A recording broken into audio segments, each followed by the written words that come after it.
Most stage writers think catharsis is about making the audience cry. But what if Aristotle's catharsis isn't emotional manipulation at all? What if it's a complex process where intellectual insight and emotional response work together? Get this wrong, and you're writing Anna in the Tropics.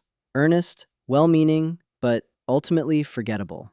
Get it right, and you write Angels in America. If you write for the stage, you're in the right rehearsal room. Subscribe. What did Aristotle actually mean by catharsis? The word appears in the Poetics in his definition of tragedy as something that, through pity and fear, effects the catharsis of these emotions. But here's where it gets interesting. Jacob Bernays argued in the 1850s that catharsis meant medical purging, tragedy as a kind of homeopathic cure that expels dangerous emotions. Gerald Else countered in the 1950s that it meant intellectual clarification. Leon Golden suggested religious purification in the 1960s. Which reading you choose changes everything about how you write. If Bernays is right, your job is therapeutic release. If Else is right, your job is philosophical illumination. If Golden is right, your job is spiritual transformation. But watch what happens when you see Oedipus Rex performed well. Do you feel cleansed of your own guilt? Or do you suddenly understand how good intentions can lead to terrible outcomes? How knowledge and ignorance can coexist in the same moment? That second response, that sharp intake of breath when the pattern becomes visible, that's what I think Aristotle was tracking. Does catharsis happen in the feeling or in the understanding? Aristotle talks about pity and fear, but notice what triggers them. Pity arises when we recognize that the protagonist's suffering is undeserved. Fear comes when we recognize that we could be in the same position. Both responses require cognitive work. The catharsis happens when those two recognitions fuse into insight. The audience suddenly sees the pattern that was always there, but never visible before. It's not emotional purging in the therapeutic sense. It's the satisfaction of learning something true. Think about that recognition scene in Sophocles' Oedipus. The messenger arrives with news that should be good. Oedipus's father is dead, which means the prophecy was wrong. But as the details emerge, the audience realizes this good news is actually the final piece of a terrible puzzle. The catharsis isn't in watching Oedipus suffer. It's in that moment when the whole pattern becomes visible. Audiences across 25 centuries have had that same sharp intake of breath. Not because they're purging their own Oedipal anxieties, but because they're seeing how fate and choice interweave, how the very actions we take to avoid our destiny can lead us straight into it. The etymology points toward clarification rather than simple release, though the medical interpretation persists among some scholars. Catharsis comes from the Greek catharsis, purification, cleansing. But Aristotle uses the word only once in the Poetics, and he never explains what he means by it. This is why we're still arguing about it 24 centuries later. Here's what we can say. Tragedy works differently from melodrama. Melodrama gives you emotional release. The villain gets his comeuppance. Justice prevails. You leave satisfied because the world has been set right. Tragedy gives you intellectual clarity. The world hasn't been set right. It's been revealed as it actually is. Consider how this plays out in Hamlet versus revenge melodramas like the Spanish tragedy. In Kid, the catharsis comes from watching Hieronymo get his revenge. The emotional arc satisfies because it confirms our sense of how justice should work.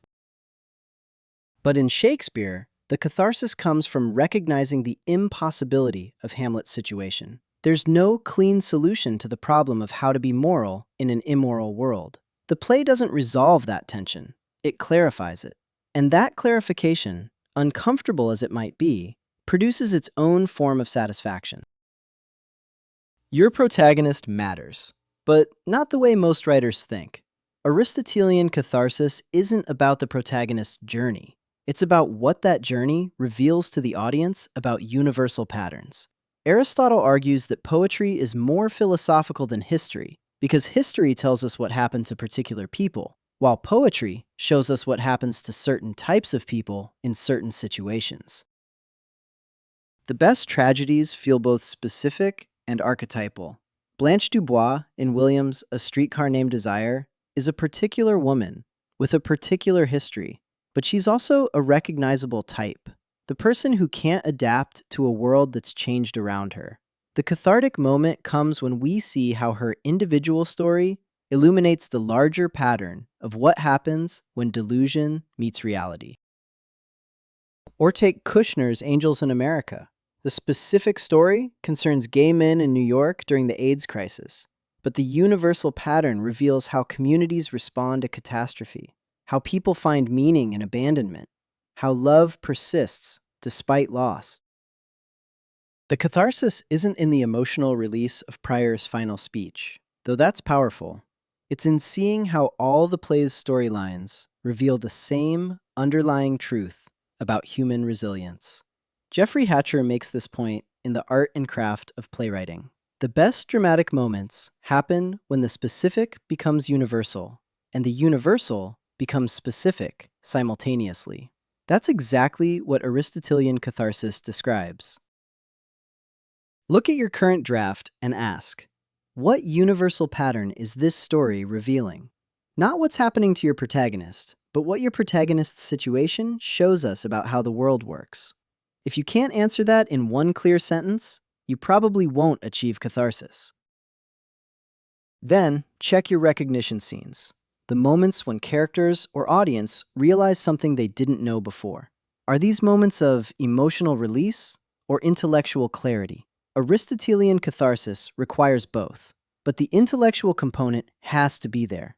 Your audience should leave understanding something about the human condition they couldn't have articulated before they walked into the theater. Finally, test whether your ending clarifies or resolves. Resolution ties up loose ends and makes the audience feel better. Clarification reveals the true nature of the situation, which may or may not be comforting. Both have their place in drama, but if you're aiming for tragic catharsis, you want clarification. Aristotle's catharsis isn't about therapeutic release, at least not primarily.